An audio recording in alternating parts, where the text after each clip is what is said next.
लाखाच्या कोटीच्या गप्पा.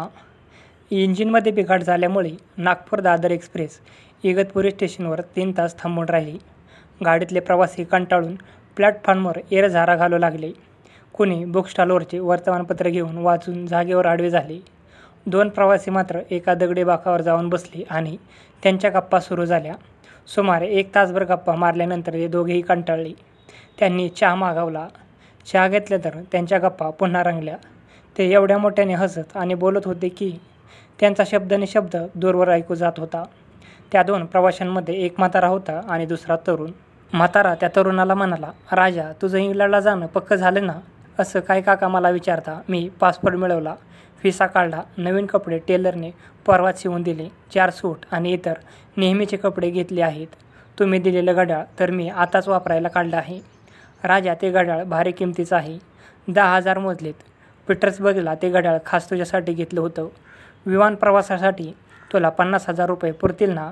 मुंबईला गेल्यावर मी तात्काळ तेवढी रक्कम तुला देईन. पण बेटा, सांभाळून जायचं बरं का?" "पण काका, तुमच्या 50,000त इंग्लंडला मी 3 वर्षे कशी काढणार? बॅरिस्टर कसा होणार? किमान 15 लाख किरकोळ खर्चासाठी लागतील." "कोट्याधिपती काकाचा हा पुतण्या कुठल्या तरी घाणेरड्या हॉटेलात राहिलेलं तुम्हाला चालेल का?" "नको नको नको. तू एक स्वतंत्र बंगला घे.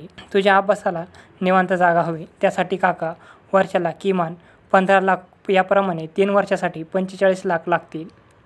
त्याची सोय मी आत्ता या क्षणाला करू शकतो. बॅगेत शेअर विकल्याची रक्कम नगद 80 लाख आहे. आत्ताच देऊ का?"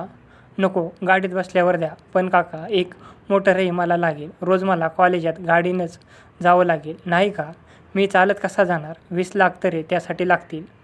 "ती रक्कमही आता याच बॅगेत आहे." बॅगेतून आज तेवढी रक्कम काढली आहे. "काका, मला सारा युरोप बघायचा आहे. प्रत्येक देशात किमान 1 वर्षभर तरी राहावं लागेल. त्यासाठी निम्मा खर्च मी करणार आहे." आईचे 40 तोळ्यांचे सोन्याचे दागिने तिनं मला परवाच दिले. ते आहेत आता या माझ्या बॅगेत. "राजा, तू अजिबात काळजी करू नकोस. तू बॅरिस्टर होऊन भारतात परत ये. त्यासाठी मी वाटेल तेवढा खर्च करायला तयार आहे." आपल्याकडील चहाचे 2 मळे आणि सफरचंदाचा 1 मळा विकून मी जे 10 कोटी आले ते पण या माझ्या बॅगेत वरच्या कप्प्यात ठेवले आहेत. त्याचं असं बोलणं चालू असतानाच गाडी सुटणार असल्याची घोषणा झाली. ते 2 प्रवासी आपल्या डब्यात शिरले. खिडकीजवळच्या समोरच्या सीटवर बसले. 5-10 मिनिटातच ते पेंगायला लागले आणि चक्क घोरायला लागले. केव्हा तरी कल्याण स्टेशन आलं. त्या 2 प्रवाशांपैकी तरुण प्रवासी जागा झाला.